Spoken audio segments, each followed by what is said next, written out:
Cover 3 Tailgate.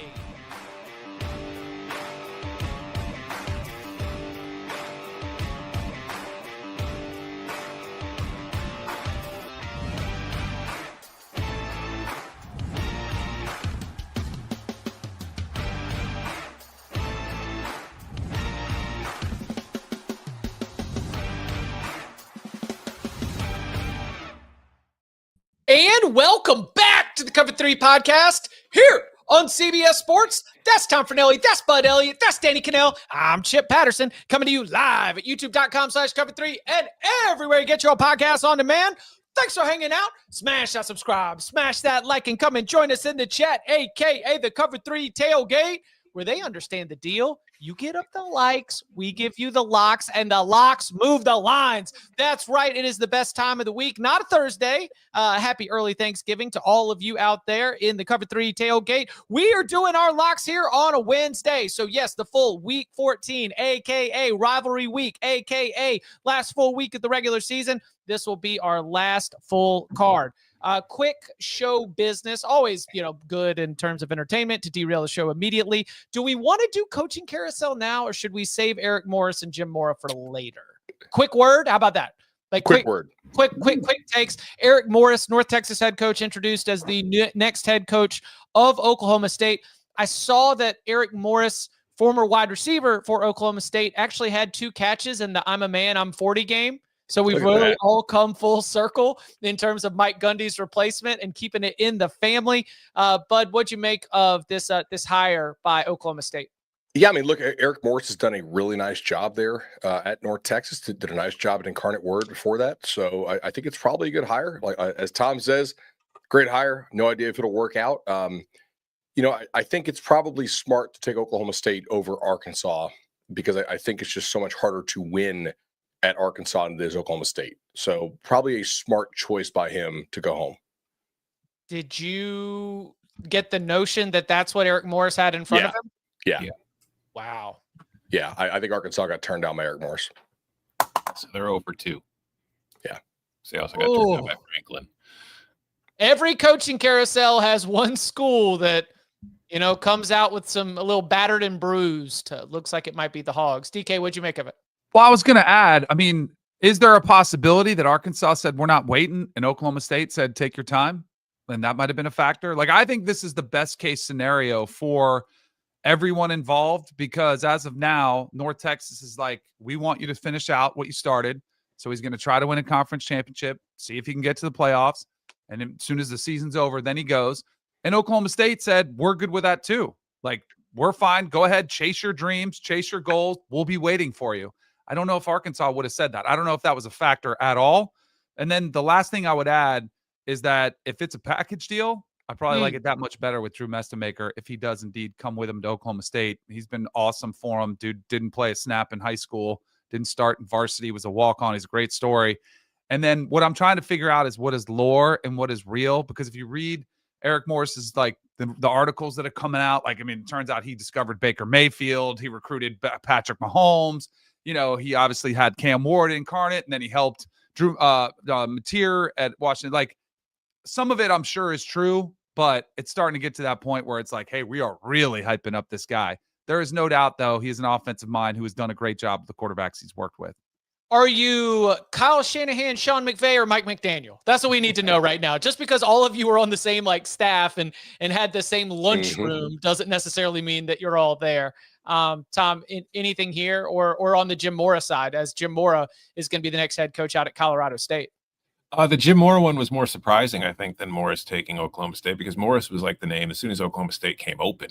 People were shouting Morris's name for that job. So I thought I'd heard rumblings in the last few days that Stanford and Jim Mora were kind of heating up. So for the Colorado State thing to break this morning kind of caught me by surprise. But I think if you're Jim Mora, you've coached in the NFL, you coached at UCLA, you've had a lot of success at UConn. Maybe you're just looking at Colorado State right now as it's an upgrade on what you have, because you will be in a conference. You'll be in the new Pac-12 starting next season. And also, there's support there in the program for that football team. You're not, competing with Power 4 gigs as far as the financial support, but there is money. And there's, maybe less of a spotlight at a gig like that. You can kind of just show up, coach some ball and sort of try to win some games. One thought on the Eric Morris, let him coach it out, Danny, that you were mentioning. Yep. I think it's great recruiting and advertisement for Oklahoma State. Oklahoma State's Q score could not be worse. The value of that program could not be worse. There's not been anything positive. So any success that Eric Morris and Drew Mestamaker have, whether it be this weekend or in the conference championship or maybe even making the college football playoff, every single time that team is on TV, they're going to put an Oklahoma State logo there too. And we have not associated that logo with success in 2 years. So that could be something that is a positive, where I understand Oklahoma State's calculus in terms of letting them move forward. All right. Enough of that coaching carousel. Let's recap week 13 results on the Locks Pod. Bud Elliott was a 3-4 week for you. He came home with a little Pitt plus 2.5, BYU Cincinnati under 56, and UTSA UNITY. Something crazy about that building. Missouri plus 8, USC plus 10.5, Cal minus 2.5, and UAB plus 22 were the losses. What'd you make of week 13? Yeah, probably like the 1 week this year I've been really frustrated. I absolutely crushed in terms of beating the market moves. A lot of these crossed like major key numbers and didn't get a winning record out of it. So that kind of sucks. Obviously, our thoughts and prayers to the guys in the UAB stabbing at breakfast. Like that's, awful. But Cal were on the right side of that move, cross 3. Missouri were on the right side of that move, across a 7. Pitt, the good side of that move. I think we got the better of the BYU under move. It happens, but I'm extremely happy as far as to actually be ahead of those late week moves betting on Thursday. Got it. But 3-4 is 3-4. So 3-4 on the week has you at 66-66 for the season. 7-4 week for me. The wins were Missouri, Oklahoma under 42.5, Oregon first half minus 5.5, Charlotte, Georgia under 54, UTSA plus 2.5, Notre Dame first half team total over 23.5, SMU minus 2.5, Texas A&M Samford under 59.5. Ended up taking a loss on Arkansas plus 9.5. My Mercer Bears, as Bud mentioned earlier, decided they were going to make sure they would be healthy for the FCS playoffs. And after a frisky start in Jordan-Hare Stadium, rolled on over. Auburn wins big. Utah minus 17.5, obviously, as they were lucky to escape with the 4-point win. Never really had a chance there. And then Tulane, Temple over 55.5. There was, at the end of the first half, did any of y'all see this in Tulane Temple? It was last play of the first half. Temple's trying to do some do-si-do, some zigging, zagging, some hooking and lateraling, and then it ends up getting scooped up by Tulane. Tulane's got nothing but green grass in front of them, and oh no, Turf Monster ends up costing a touchdown right at the end of the first half. Could have been the difference, but we're not going to complain. 7-4 week for me has me at 75-65 on the season. Danny Kanell, 5-3, winning week for you. The wins were Oregon minus 9.5, UNLV minus 2.5, Arkansas, Texas over 57.5, Charlotte plus 44.5, Kentucky Vanderbilt over 52.5. Ended up taking a loss with Montana plus 1.5, Northwestern minus 3.5, and Florida State. I'm sorry, Danny, bad birthday present for you. What do we make of the week? Westoff is right in the chat. Danny's heating up. That's right. We're going to start to heat up. It was very close. The Montana Grizzlies, they lost by a field goal. They were close at home. Northwestern won by 3. Just missed that. The hook killed me. And I did not know that Tommy Castellanos was going to have a little vacation at Marshall Island at Carter Finley Stadium, because that was not a welcome spot, as Devon Marshall went off in that game. Early interception set the tone. That was all she wrote. Yeah, that kind of spoiled the birthday for sure. 5-3 for the week has Danny at 60-64 for the season. Tom, it was a 3-6 week for you. The wins were getting in on the under 42.5 in Missouri, Oklahoma, UTSA plus 2.5, and Toledo minus 27.5. Ended up taking a loss on USC, Oregon under 59.5. Arkansas plus 9.5, BYU Cincinnati over 54.5, JMU minus 13.5, Minnesota Northwestern under 40.5, and Texas State team total over 37.5. What do we do? I mean, things didn't go well. Texas State got off to a slow start and then scored like 30 points in the second half. So had they started that game better, I probably get the win there, and it's a little bit better of a record, but nothing I feel terribly about. But I do see a lot of people in the chat talking about how Chip's got this wrapped up. I would like to remind the chat that it was week 7. I was up 6 units on Chip, and a week later, he was up a half unit on me after just one weekend. This competition is far from over. Yeah, I mean, I wasn't paying much attention to the adulation. We don't let that rat poison get in here in this locker room, but I will pay attention to clarification for those who are not aware. This week is not the final week of the competition, but conference championship week is the final week of this competition. Playoffs and real men would have it through the playoffs. I'm just saying. No. That's when the picks they should double. They should be worth twice as much in the playoffs. Gimmicky, put it through the clown's mouth type competition. No, these are worldly competitions. You finish at the top of the table after 15 grueling weeks, you're the champion. That's the way we do it. So yeah, there will be different competitions, much like how Moneyline Sprinkles is a different competition. We'll have a different playoff competition. And we used to do Bowl-Nanza. I think we're just going to take it day by day with that one. I mean, the rosters are day by day.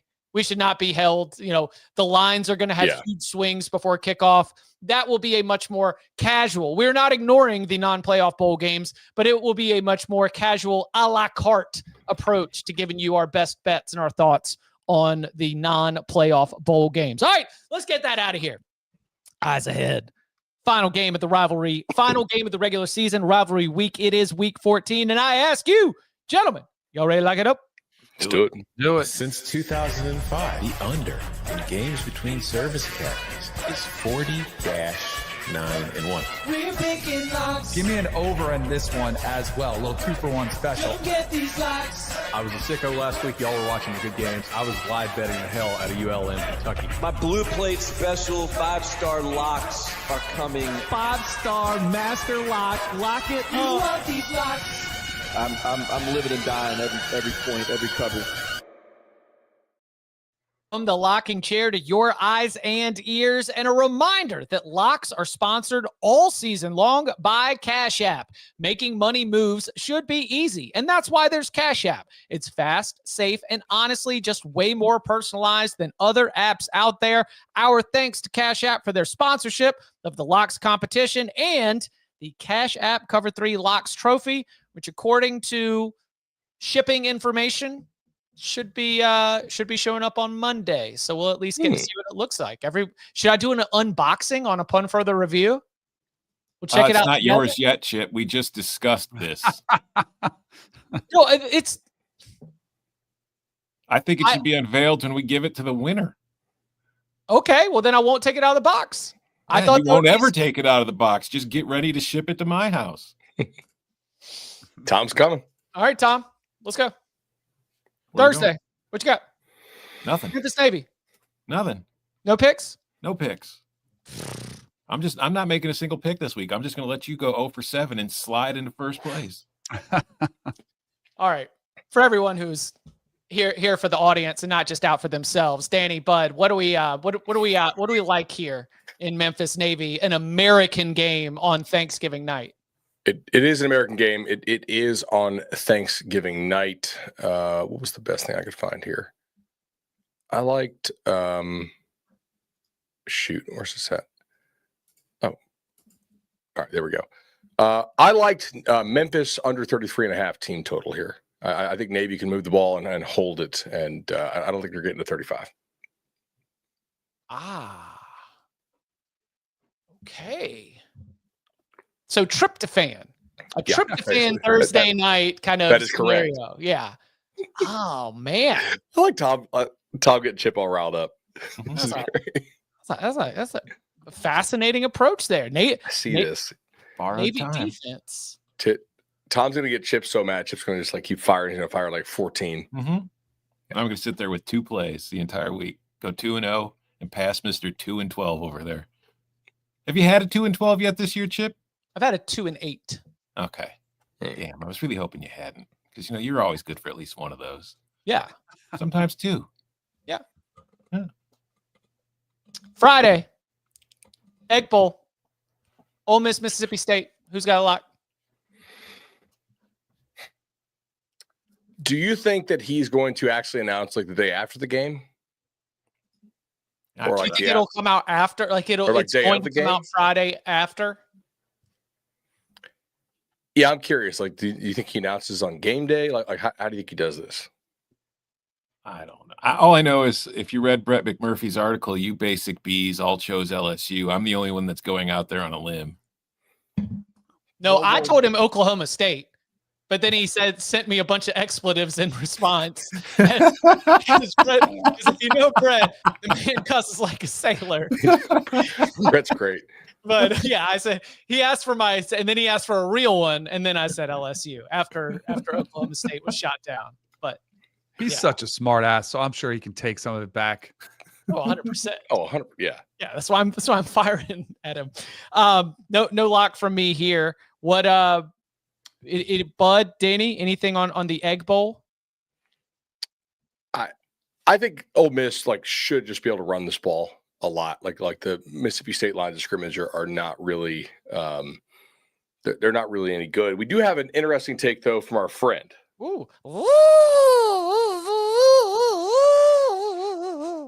He's very happy, as you can imagine. Nothing to see here down at Ole Miss. Everything is normal. Lane and the players are locked in. How do I know this, you ask? Because Lane said so, and his word is solid gold. He would never leave a 10-1 or 11-1 playoff team for their rival before the season ends. In fact, no one on the planet would do that because that would be shameful. Meatloaf would roll over in his grave.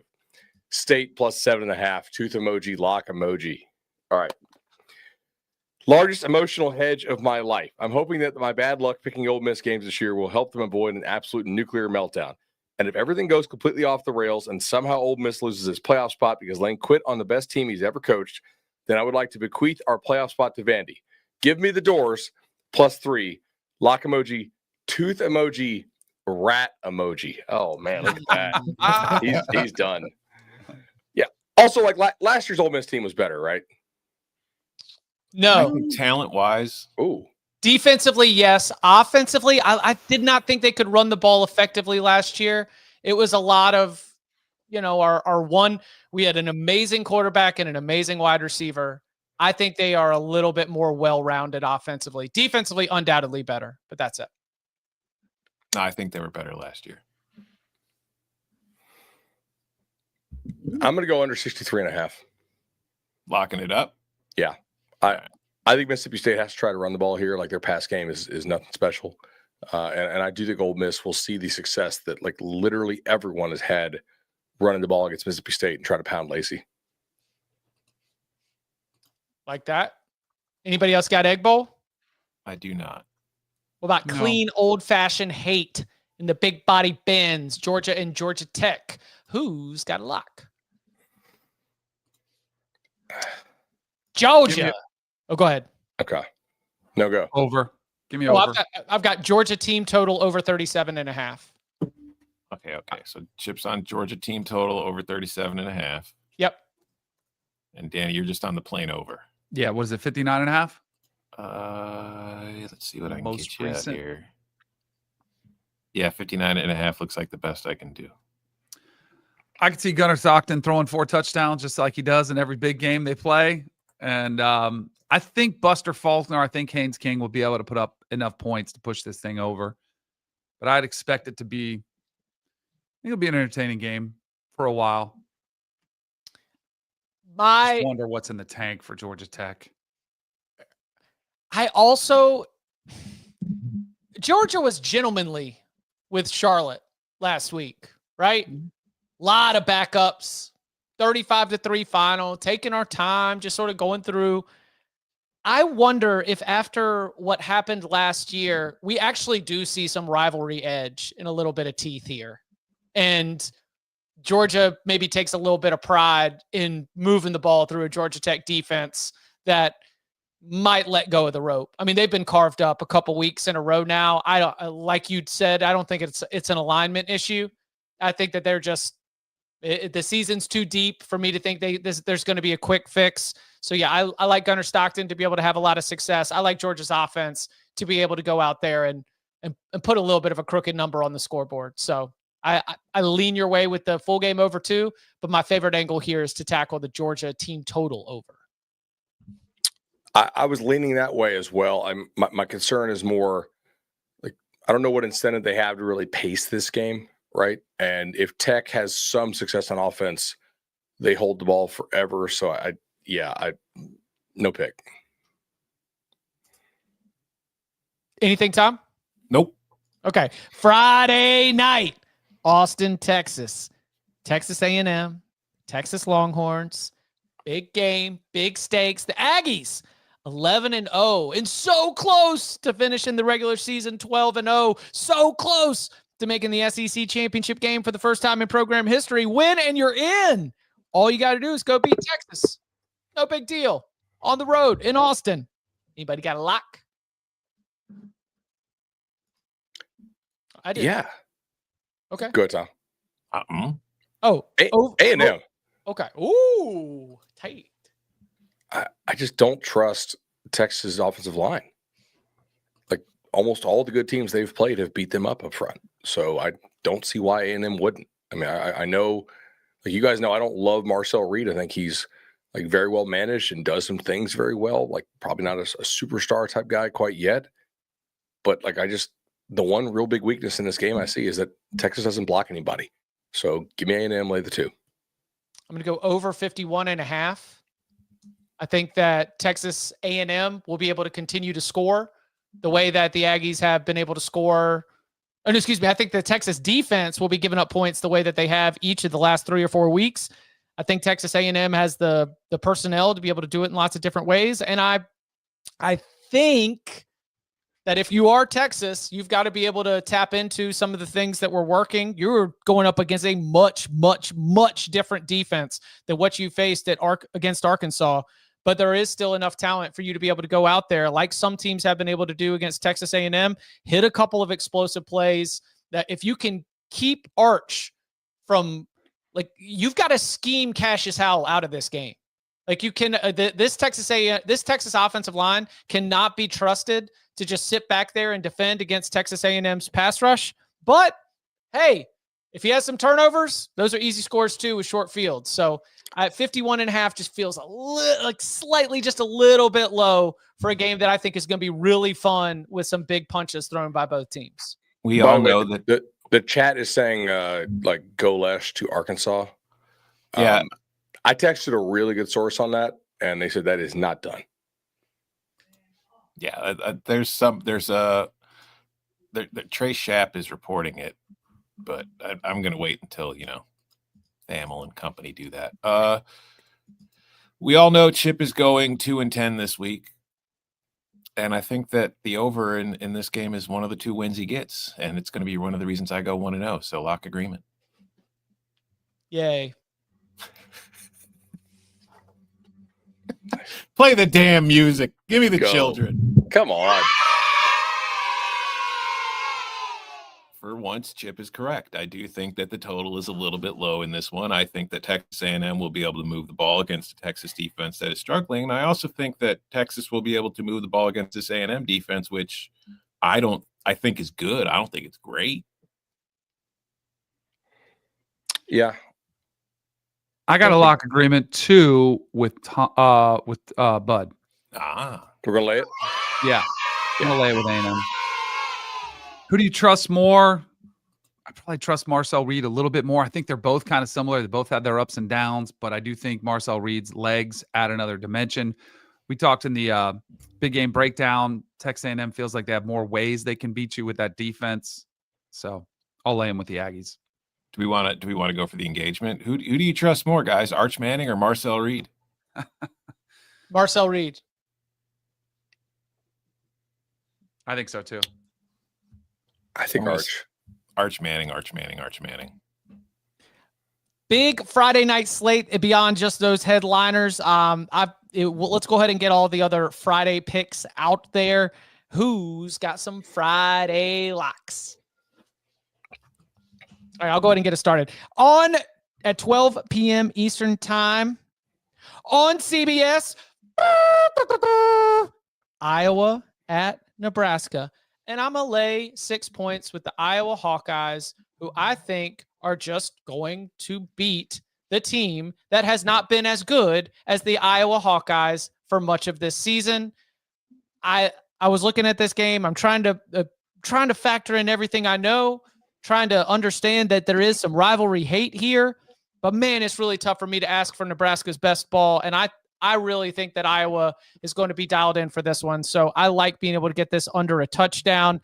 This is going to be an Iowa football game. It will not be a clear and easy blowout win. In fact, like a lot of games we've talked about recently, it could feel like a blowout, and I'm still sweating a cover based on Nebraska even having the ball in the fourth quarter at any time. But I still like what I've got in terms of quality. I'll take the Hawkeyes minus 6 points. Last 2 years, this game has had a final score of 13-10, with Iowa winning on field goals at the end of the game. I don't know if you guys have seen the forecast for this one. It's going to be 33 degrees. It's going to have winds howling at 15 miles per hour. One team has a backup quarterback and is very run-based ever since having to put him in. The other team has been very run-based all year, running their own version of a Big Ten option. Give me the under 39.5. And please, Nebraska, don't punt to Caden Wetchen. Just leave him alone. Let's get this under, because that is the only way Iowa can score. I mean, I'm saying. So I'm going to lock agreement with Chip here, actually. All right. I don't. Have you guys seen this like weird, or at least to me, it's weird? Like Emmett Johnson, best back in the country. Emmett Johnson, like dark horse Heisman campaign stuff from Nebraska fans on Twitter. No. Are they trolling me with this? So, like they tweeted me. They're like, "Where's the Emmett Johnson Heisman love?" And I'm like, "What?" That's. Have you seen this? Actually, that's a great bit. We should just start picking random, fine, all conference caliber players. Like yeah, he's a nice player. He's good. He's good. Their offensive line sucks to so probably he's probably even a little better than I realize. But like snap call, he's a top 4 running back in the Big Ten. Yeah, he's top 4 nationally. Okay. He's 4th in yards per game. Would you put him on like as a second team All-American if you were filling out 2 running backs? Yeah. Potentially, yeah. I think so. Because like they're like look what he's running behind. Yeah. He's been that entire offense, even before Rayola got hurt. I was crying that they should hand it to him more, but they weren't. I need to catch some people. So give me Nebraska catching 6.5 at home. And all I needed to hear was Tom telling me this does feel like a field goal type game. Late, windy, cold, ugly. Give me Nebraska. All right. Anything else for Friday? Don't believe so. I might have a Friday game on here and not realize it. It's okay. What did I have that I liked? It's still there. It's a complex card with all the multiple Friday games, but it is. We're adults. Yeah, I'm going to go ahead and take Kent State in the 5. I just can't lay points with Northern Illinois. That should probably be a sicko mode, by the way. I'll get you a 5.5. I look at that. Perfect. Sicko mode. Let's go. I'm a little bit lower on some of the teams in the bottom. If things go wrong, they could be like, that's kind of like sicko mode of a sicko mode. Yeah, with that offense, I just cannot be laying points. Are you at all worried about like Northern Illinois giving a one last MAC game kind of effort here? I think that is probably their primary motivation. Yeah. One last time for the MAC on our chest. Right. I got to play on Friday. All right. The Duel in the Desert, the Territorial Cup. Is that what it is? Yeah, you got it. Which one? Which one do they prefer? Duel in the Desert, way cooler. Territorial Cup is traditional. Like that's. Yeah. Jeff Sims has been playing pretty good for the Sun Devils, but he's going up against an Arizona defense. Probably doesn't get enough love. And I think Arizona State's defense can shut down Noah Fafita and company for Arizona. Give me a lower scoring game under 48.5.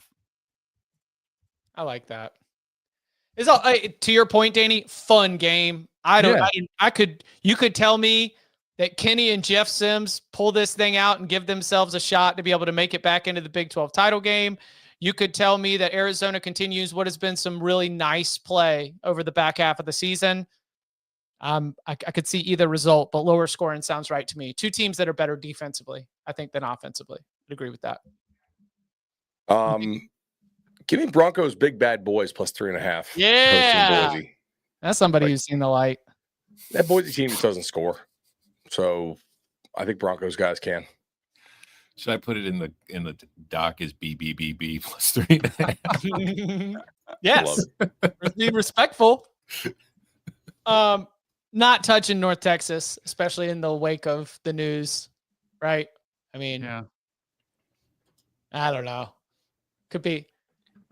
I don't know. A lot of the guys could be auditioning. I know. It's fired up. They want to get paid. Weird. Like, yeah, when you see the G5 coach moving up, I think that the players are kind of pumped for that more often than not, especially now, like Danny just said. Yeah. We'll see, but no lock for me. That is 3:30 p.m. Eastern time game. Another fun one on CBS Sports Network on Friday. San Diego State at New Mexico. San Diego State short favorites there. That's another one to draw your attention to. Fun Friday, but those are the locks that we've got. And coming up on the other side, we turn our attention to Saturday. Last full Saturday of the regular season. What are our best bets and more? Next.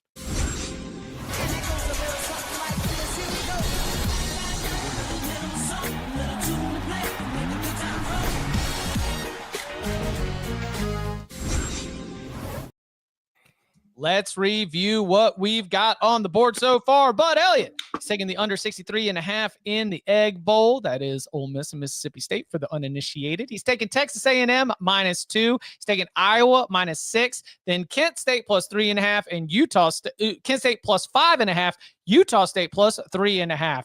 I've got the Georgia team total over 37.5 against Georgia Tech. Texas A&M over 51.5.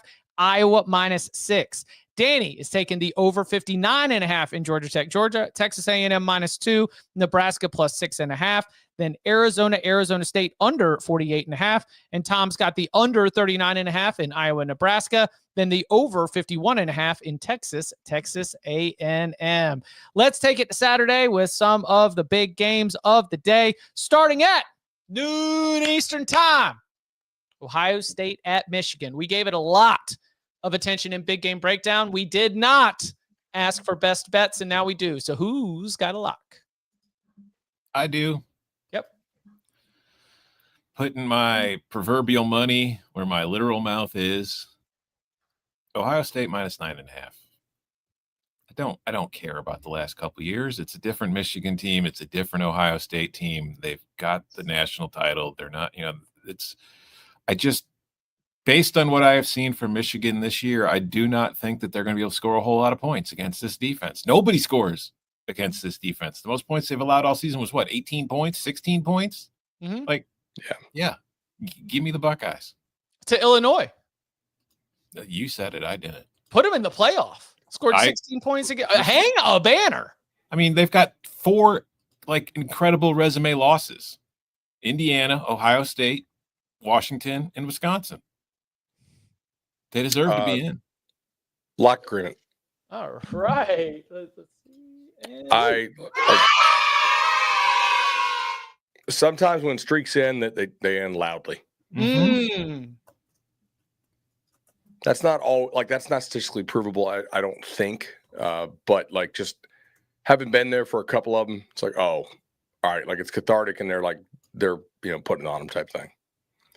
I think Jeremiah will play. He said on Caleb Downs' podcast that he was good to go. I don't know about Tate. I can get this at 10.5, correct? Yeah, it's kind of all over the place. Let's middle it then. Give me the Michigan Wolverines. Fight. I need to see it. I need to see it before I believe it. You're right. They are the better football team. I think they could go on and win the national championship, but there is a mental edge that Michigan has that Ohio State needs to get over that hurdle. Weather, I think, is going to impact this game. I think Michigan is more than fine to turn this into an ugly. They're going to run the ball 40, 45 times. All it takes is maybe one Jordan Marshall run to squeak out of there for a potential big play. Might be all they need. Defense does concern me, but I am very curious to see if those receivers go, how they look when they go. Bud, we talked about this in the big game breakdown. Remember, we were watching BMAC. We were watching the game. Mhm. Jeremiah Smith does not look great. Kind of need to see that as well. Now, if he's out in warm-ups, just crushing it, looking totally smooth, I will definitely be sweating this out. But I will take Michigan and all those points. I can definitely.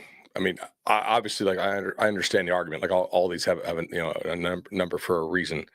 The committee's really rooting for this weekend. Don't care. No, I'm just kidding.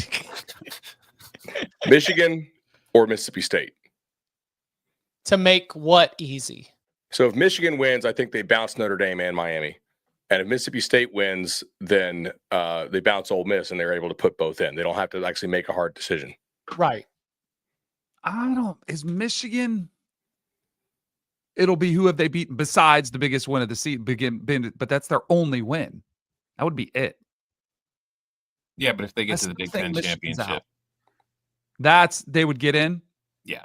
But Oregon would need to lose, right? Yeah. Michigan still needs Oregon to lose. If Michigan beats Ohio State and Oregon beats Washington, it's Indiana, Oregon in the Big Ten title game. Yeah. Yeah. So I don't think Michigan winning guarantees them anything. Right. I want to know where Connor Stallions is right now. He's probably on Twitter tweeting about what you're doing right now. I'll tell you what we're going to do, men. We're going to go back out there. We're going to shut their asses up. If I could take an exacta for Ohio State's first offensive drive of the second half to be a touchdown, I think I might. But instead, I've just got one of my favorite bets from the last couple of years. Ohio State third quarter -2.5. Yeah, they might get spooked. They might try to man ball this thing in the first half, and maybe Michigan does come out there and spring something. But I'll tell you what Michigan ain't going to do. Michigan ain't going to score a damn point in the third quarter against the Silver Bullets, the Ohio State Buckeyes. The world-famous Ohio State Buckeyes. I love it. Champions win the third quarter. Ohio State's championship caliber. Buckeyes third quarter -2.5. Also, in the noon Eastern time window, ranked on ranked as of Tuesday night, the Miami Hurricanes head to Acrisure Stadium to take on the Pitt Panthers. Who's got a lock?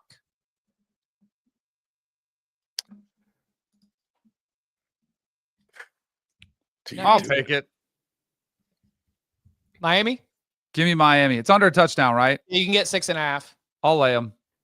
I think Miami is closer to Notre Dame than they are to Georgia Tech. Right? I think they're the quality of opponent. I think that defense will be able to have some success against Mason Heinchel. I think they could have him similarly to what he was doing against Notre Dame, where he's running for his life a little bit.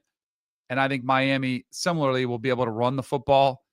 Pat Narduzzi's really good with what he can do. He can confuse Carson Beck. So I think they're going to try to run some of those running backs up in there, utilize their offensive line. Weather should permit that as well. And if there is a chance to run it up and they're only up by 3 and they're going to try to score. They showed that last week. They're going to try to do it again. They're going to, very uncharacteristically for Mario Cristobal, they will try to get any extra score they can. I'll take the Canes. If we can get a quote card with no context of Danny saying Miami is closer to Notre Dame than Georgia Tech, and then just put under Danny Kanell, Florida State geography major, that would be great. Were you a geography major? I was not. Okay. Do they What was your offer major? geography majors? I took a geology class. I took too many geology classes. Was that Rocks for Jocks? Yeah, it was Rocks for Jocks at Chapel Hill. We had colored pencils. Oh, gosh. All right. Got a question for you guys. Would you rather have an all-star defensive line assembled from these teams, Boston College, Florida State, Syracuse, NC State, Stanford, and Georgia Tech, or Miami's D-line. Miami's D-line. Agreed. Miami's D-line is better than those 6 teams combined, I think. Although it's close because the one nose guard for Syracuse is actually really good. Give me Pitt team total under 21.5. Oh, good number, too. Yeah. Yeah, they didn't have a chance in hell to block Notre Dame. Miami's front's a lot better than Notre Dame's. I think they will just like ragdoll that Pitt O-line. I lean Danny's. Well, obviously, I like that, but I just wonder. Pitt did Pitt use all of its bullets last week? You know, like it's been Notre Dame and it's been this Georgia Tech game, and now you got to play Miami. It'll be remarkable if Pitt continues to just have this well of late season success. They're 6-1 with Mason Heinschel, and they have just been rolling. So, do you think? What? Go ahead, bud. Not to piss off Pitt fans, but like, why does Bell and Heinschel not get like the package deal coaching cycle hype that Eric Morris and his guy do? Like they're doing it at a higher level than Eric Morris is. I was just going to ask if they're going to be able to keep those two. Like that was literally what I was going to ask you, and I don't know if they do. South Florida could be coming open. I don't know. I mean, if you're Pat Narduzzi, you do not want to lose. You know, you felt like you found him, right? Because you got Cade Bell from Western Carolina, Des Reed from Western Carolina. You've been.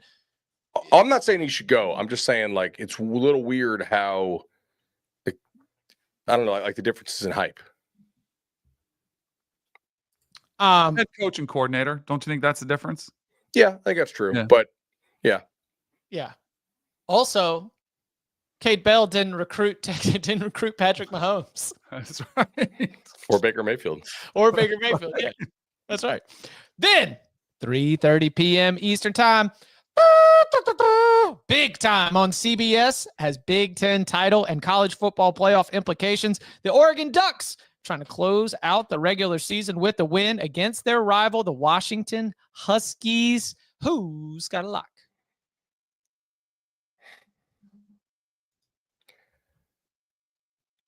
I thought about it, but hold on.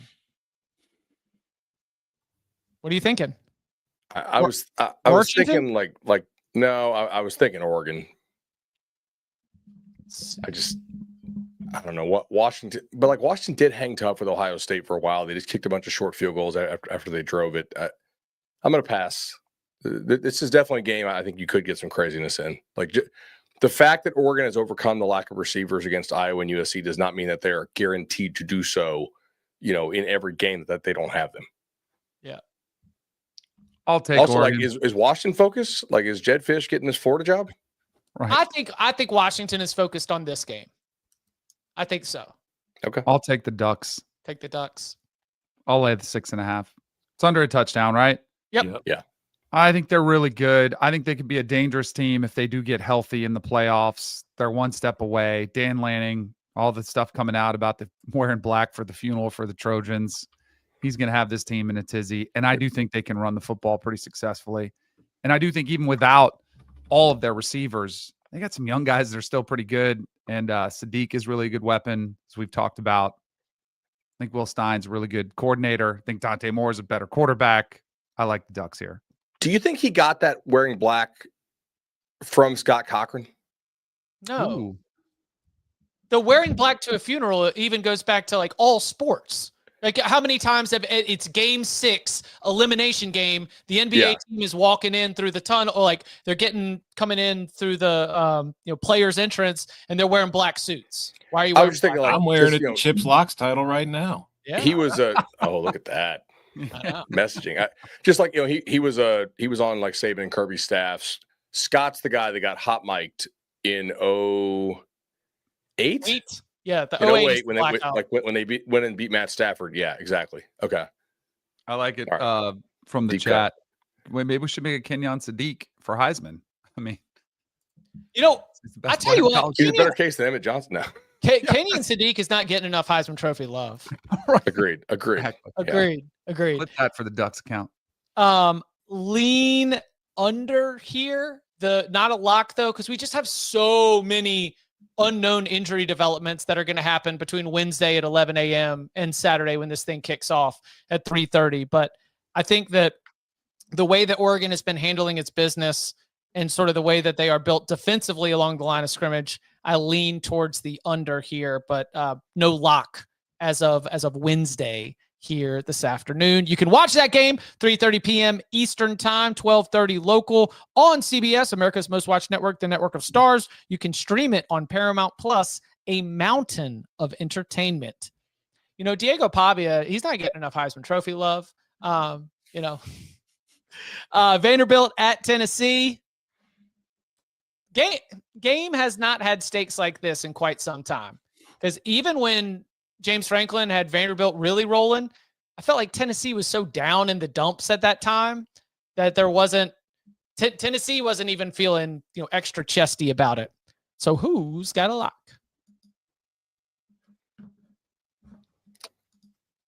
Vols.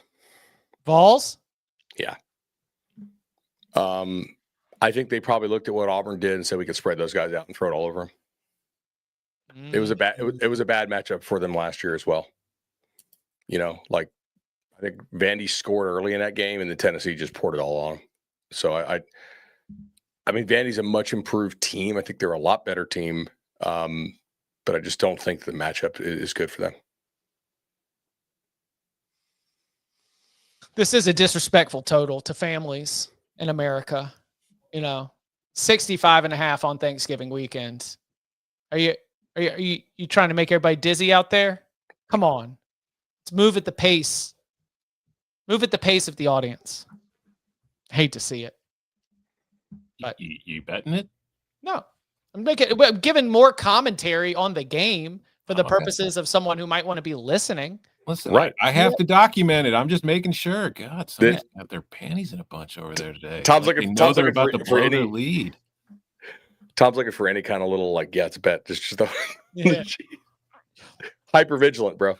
Then Alabama has to go to Jordan-Hare Stadium to take on the Auburn Tigers. It is the Iron Bowl Saturday night. It is the second biggest game behind Illinois Northwestern for your screens and all across the country. But first, let's get to the Iron Bowl. Who's got a lock? First half, under 23.5. Buddy, I think it's going to be cagey. I think that what have we said all week? Don't turn the ball over. Don't turn the ball over. Don't turn the ball over. Don't give Auburn short fields. Just take care of the football. You're the better team. You can win the game. I think that's a tight start type message. And so, I'll be going under first half, under 23.5 in the Iron Bowl. Lay them with the Tide. 5.5. Comfortable with that. I mean, we can believe that Auburn's offense is totally fixed based on one game against Vandy, but I don't believe that. I just think it was a really good matchup, and Coleman made some incredible plays. And I think Auburn is a decent, ish football team. Look, like I said, I upped Bama's power rating after they played Oklahoma. They almost doubled them up in yardage. They moved the ball really well. They dropped a punt and they allowed a pick six. If you play that game again, and you get a normal amount of turnovers based on how the ball was moved and how the ball was stopped, this line's north of 7. So I'm going to go ahead and bet it. Anybody else? I like both your plays. I'll take Auburn. Oh, Danny's just trying to fight everybody today. I mean, somebody's got to make a move this weekend. I do think Auburn's defense could provide some issues for Ty Simpson. Last couple games, he's come back to earth. He was so good all season long. Under pressure, he's been kind of exposed a little bit. I think it could be a similar type game. I think it might be lower scoring. And then I think, all right, this could be a field goal game. Plus, it's the Iron Bowl. It's at Auburn. This is their last stand for DJ Durkin. I think they show up. And you mentioned Cam Coleman just making a couple plays. That might be all it takes, is a couple big plays. I do think the wrinkle of Deuce Knight could provide some problems as well. I think Can they'll have a I package for him. can I double bet one here? What you want to get?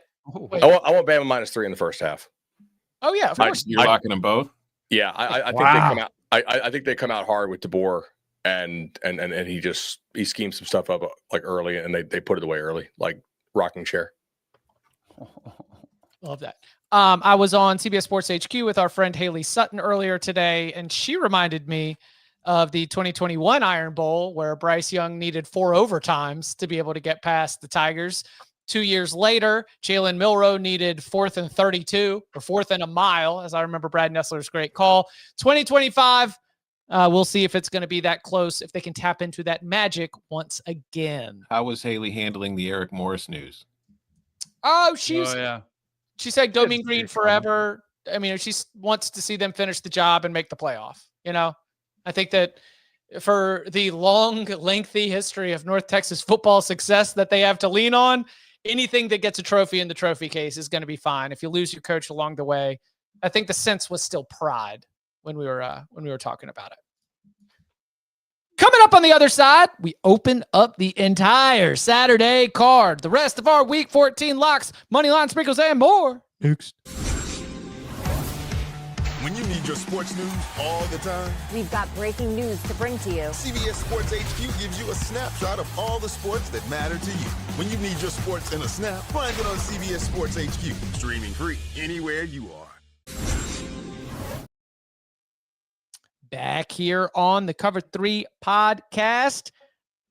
Go ahead and get things started out in Provo.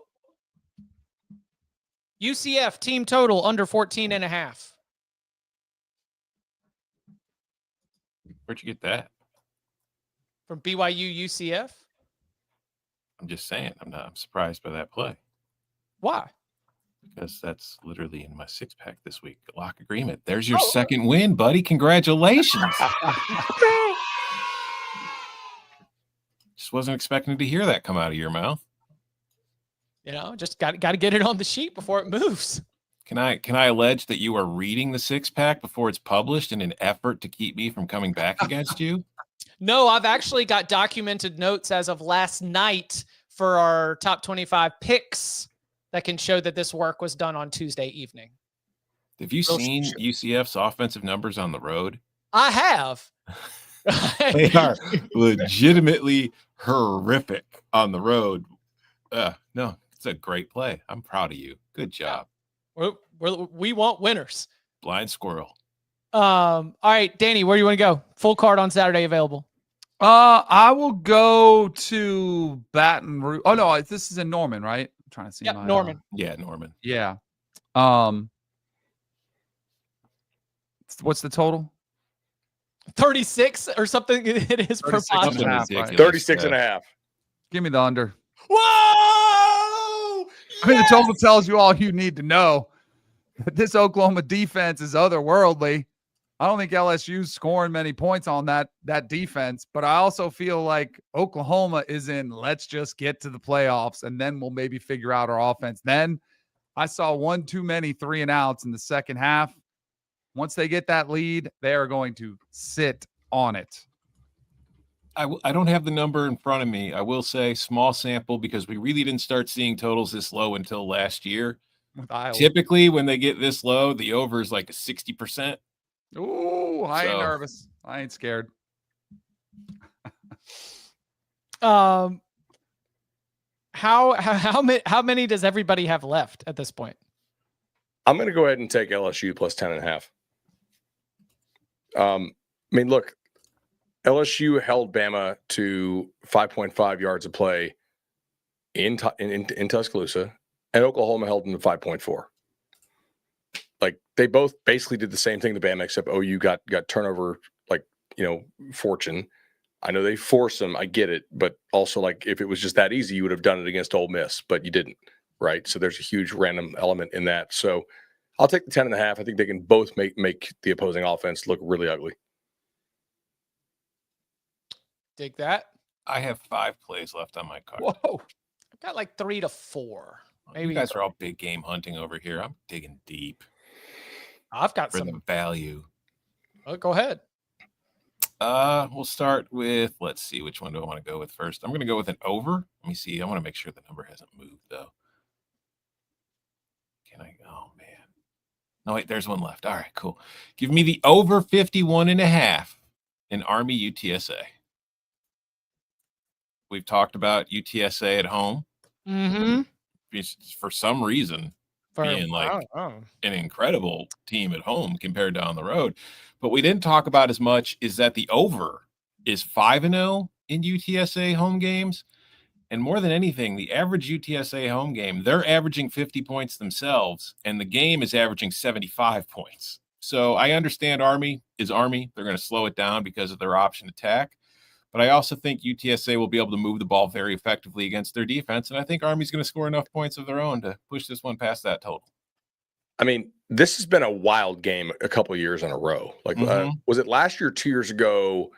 They were like, yeah, Frank Harris is going to play. And everybody who knew was like, guys, Frank Harris ain't playing. Right. 2 years ago. And it was still a shootout. Yep. Yeah.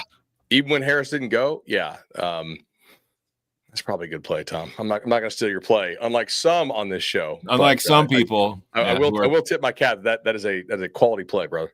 Peeing down their leg, worried about their lead disappearing. Bud's got integrity. What did I copy you? You stole the UCF play. We discussed this like 2 minutes ago. UCLA DEAD. UCLA is dead. So serious. Yeah.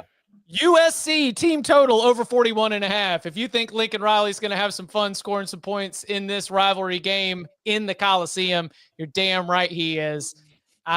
I think the Trojans are going to be able to pick their number, and I think that number is 42 or higher. So USC team total over 41.5. You're not worried that Lincoln's going to want to show they can play physical Big Ten football? No, I'm not. All right. Again, to spend too much time watching that Washington UCLA game, come out with all kinds of opinions. And it's mostly that UCLA is DEAD. So let's go Trojans. Fight on. All right, Bud, where you want to go? To the Commonwealth Cup. Give me the Hokies plus 10. All you got to do is beat Virginia Tech. Come on. Like, unfortunately, Cam Robinson out with an ACL. That's like UVA's best defensive player by a mile. Kid's a stud. Like, seriously, like, cool guy too. Like, I hope he gets better. Tech has shown some fight in recent weeks, and they're not quit. And I'll go ahead and take the 10. That's a big number to cover. Yep. From the Commonwealth Cup to the Governor's Cup. Boy, this is a hazmat game if I've ever seen one. The Governor's Cup, for those who haven't picked up, is Louisville against Kentucky. Yikes. By the way, that is toxic. Did you hear who McElroy said would be the target for Ole Miss if Lane goes to LSU? Or Brom? Yeah, Brom. Yeah. Makes sense. Yeah. Under 47.5 hazmat Saturday. I can get you a 47. Okay. Half is gone. All right, Danny, what you got left? I got a couple left. Let's go. Give me SMU minus 13.5 at Cal. I think Rhett Lashley, I think his squad, different scenario than last year. They control their own destiny. I think they're a pretty good football team. I think they're getting right at the right time. I do wonder where Cal is right now mentally, just losing Justin Wilcox, kind of seeing the offseason right around the corner. SMU a lot to play for. I think they get it done. Let's keep it up there in the same region of the country. Mr. Geology major here. That's geography. Geology is rocks. Geography is maps. I know what it was. No. So I will go. That was good. I want to see Andrew Luck interviewed on the sideline again. And I want to hear him call out, ball, ball, ball. That ain't Syracuse walking through that door. That is Stanford, who is still fighting and clawing away. That is too many daggone points. Give me Stanford in those points against Notre Dame. Plus 33, lock agreement. Oh, yeah. Oh.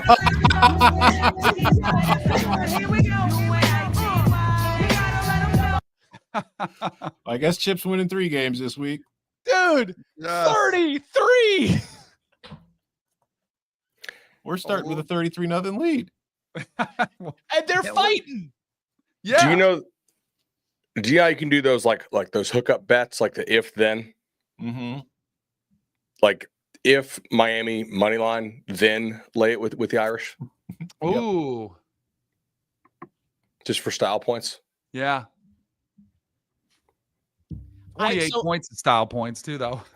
Yeah, I mean you could beat this team soundly and still not cover 33. That's true. But if Miami somehow loses to Pitt or looks like crap against Pitt, there's not a lot of incentive to run this up. Right. Unless other things have happened during the day where you're like, shoot, we really got to try to get a home game somehow. Right. Do you think Notre Dame's close enough to where they can actually get a home game? Yeah. Yes. Okay, then yeah. Home game is 8. They can get to 8. Mm-hmm. Yeah, I think so too. Yep. Okay, I got 1 left. I have 3. All right, go, Tom. Bad situation. Talked about it earlier. Went against Bud last week. I'm hoping it goes my way this week. Give me Tulsa minus 7.5 against UAB. And then, should I just finish out? Yeah. All right. Our Knoll boys are broken, bruised, and battered.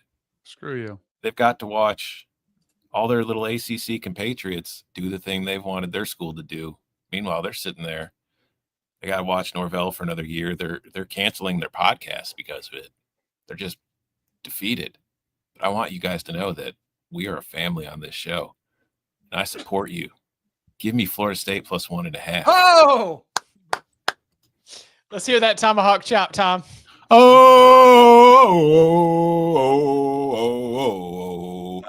And then, in the interest of being a homer even further, North Carolina's playing this week, right, Chip? They are. yeah. Nobody cares. We're going to go to Illinois Northwestern, where Illinois is coming off of a 27-10 loss on the road to Wisconsin. But that was a bad matchup because if you've watched Illinois all year long, their offensive line has struggled against good defensive lines. Wisconsin has a very good defensive line. I don't think Northwestern does. Against teams like this, Illinois has been fine. Northwestern defensively has struggled stopping the pass. That's the one thing Illinois' offense does very well. Give me Illinois minus 7. I think I could still get it. Let me check. There might be up to a hook. I don't know. Nope, there's still 7. Oh, there's a 6.5. Thank you. Illinois minus 6.5. I'm going to fight you on the Florida game. Wow. Fight. I think Ball can have a field day running the ball on this defense. So I don't think they're going to be able to make Lagway throw it. I can get you a minus 1. Okay. So let's third it. I don't know. Tulane, Charlotte, under 53.5. Ooh. Why? Yeah. I mean, you just got to win. And then you're going to have to play the next week. Why? Kirby laid the blueprint. 35-3 is fine. Big number. All right. That's it for me. Who's got locks left? I got one more. Okay. The old Oaken bucket is on the line. Woohoo. Give me Purdue and all those points. 28.5. Indiana off a bye. A little rusty maybe coming out of the gate. But then once they get a comfortable lead, they want to get healthy for the Big Ten championship game. Purdue's last hurrah of the season. Give me all those points. I just worry about them trying to win Fernando a Heisman. Hey. Danny is super dialed into this one. This is a Friday game, Danny. So it's Friday, 7:30. You said anywhere on the board. Yeah, I know. Roll back to the board. After we had done the any more Friday logs. Tonight. Hey, no. There's a lot of Friday games this week. It's hard to keep track of them all. That's true. Yeah, no, I like where your head's at right there. Okay, one last call. No last plays. All right, let's review what we've got on the board for week 14.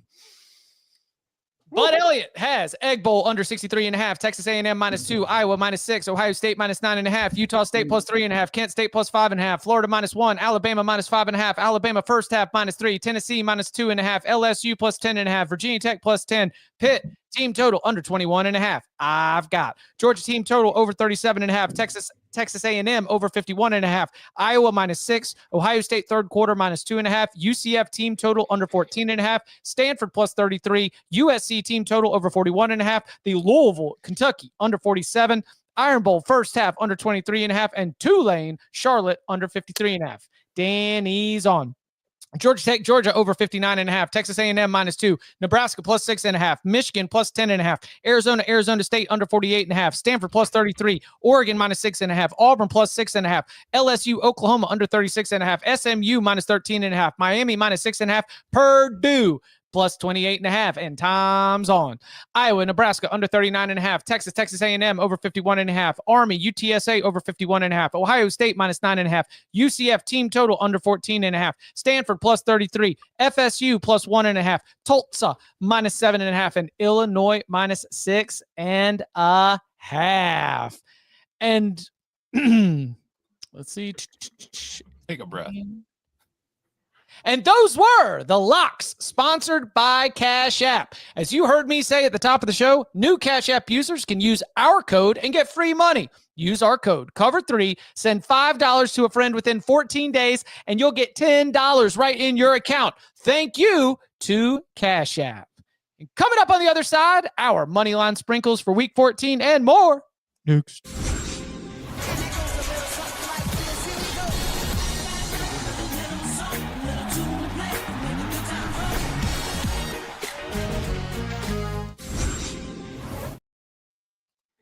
Back here on the Cover 3 podcast, and this Moneyline Sprinkles segment is brought to you by FanDuel. Play your game.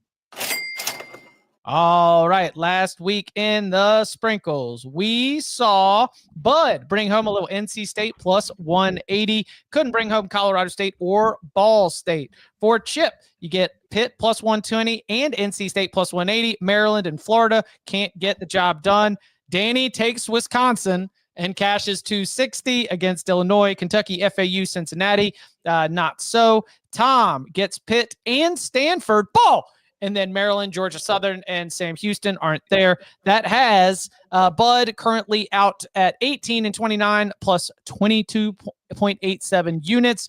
Danny, 10.17 units with 18 correct sprinkles. Tom, down 6.95 units with 15 correct sprinkles. Chip, down 16.92 units with 14 correct sprinkles. Bud, what we doing? Where we sprinkling? All right, we'll go small to big here. Nothing that I really love Friday, so we'll just go to the Saturday card. I kind of agree with the spread on TCU Cincy. I think TCU has better players. Like, when they play their game, they're better than Cincy is. But give me Cincy +155 because TCU does not consistently show up. And if they don't show, then I'm going to go ahead and enjoy my 155. All right.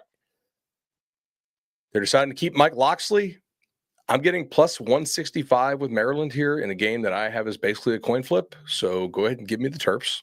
Wait, what's the first one? I'm sorry, I missed it. Cincy +155. Cincy +155, and then Maryland. What was the number?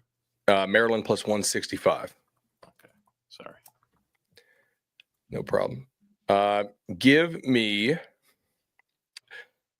This is big. I know. Give me Rice +2100. Like, USF has not done a great job playing some of the option stuff.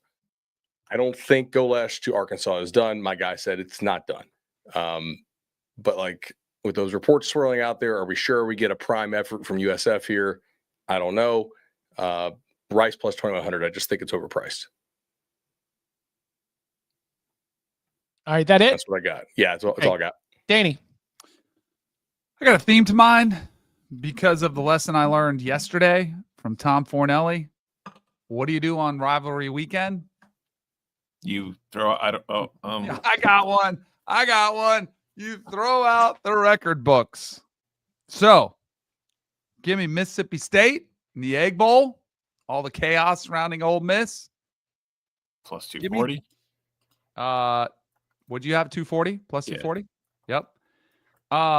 We've seen this team come close the last 2 years. Is there one more swing at them where the third time is the charm? Give me Georgia Tech to knock off Georgia. Plus 460. I get you 480. Oh, even better. I like your book better than mine. Just to get a win on the board, give me Arizona State. What's that? Plus 106 against Arizona. I can get you plus 110. And then lastly, all I need is I think 3 of these to hit out of 5. Give me Michigan. Give me the Wolverines for the 5th straight year in a row. Wow. To knock off Ohio State. 350. And if you want total chaos, give me the Auburn Tigers in the Iron Bowl. Give me all those home dogs and rivalry games. Throw out the record books and see what happens. I would also give Chip a loss in the win totals that we are still waiting on. Get you 200 on Auburn. All right, Tom. I've got a lot because he's trying to catch me. No, it's because it's rivalry week and we're throwing out the record books because none of it's. So, like Danny, I am also on Mississippi State plus 240. Like Bud, I'm just going to go outright with big Broncos, big bad boys, and take Utah State plus 150.